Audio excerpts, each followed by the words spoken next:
नमस्कार, मी स्नेहस किचन मध्ये तुम्हा सर्वांचं खूप मनापासून स्वागत। जर तुम्ही या चॅनलला नवीन असाल तर सबस्क्राइब करायला विसरू नका। तर आज आपण बघणार आहोत सोयाबीनची भाजी, जी तुम्ही टिफिन साठी देऊ शकता। तर चला व्हिडिओला सुरुवात करूया। सोयाबीनची भाजी बनवण्यासाठी साहित्य बघून घेऊया। सोयाबीन इथे गरम पाण्यात 1 ते 2 मिनिटं फुगत ठेवून असं चांगले दाबून घेतलेले आहेत। त्यातलं पूर्ण पाणी काढून घ्यायचे सोयाबीन मधलं। इथे टोमॅटो आणि 1 मिरची त्याची प्युरी करून घेतलेली आहे। एक छोटा बटाटा चिरून घेतला आहे। इथे आपलं घरचंच वाटण आहे, कांदा, खोबरा, आलं, लसूण, गरम मसाला आणि कोथिंबीर।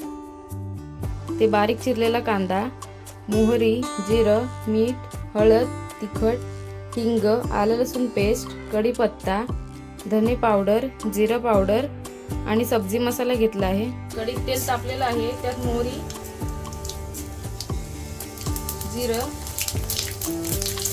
बारीक चिरलेला कांदा, कढीपत्ता, हळद, तिखट, धने पावडर, जिरे पावडर आणि सब्जी मसाला, हिंग टाकलं, चवीनुसार मीठ आणि आलं लसूण पेस्ट। सगळे मसाले तेलात छान फ्राय करून घ्यायचे। मसाले फ्राय झालेले आहेत, त्यात टोमॅटो आणि 1 मिरचीची पेस्ट काढले ते करायचे। यातच आता घरचा वाटलेला मसाला टाकायचा, परतून घ्यायचे व्यवस्थित। मसाल्याने तेल सुटत आले की त्यात बटाटा आणि सोयाबीन टाकून घ्यायचं।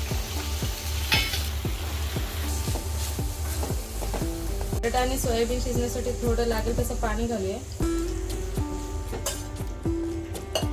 यावर झाकण ठेवून 10 मिनिटं शिजवून घेऊया। सोयाबीन बटाट्याची भाजी तयार आहे। आता बाउल मध्ये सर्व करून घेऊया।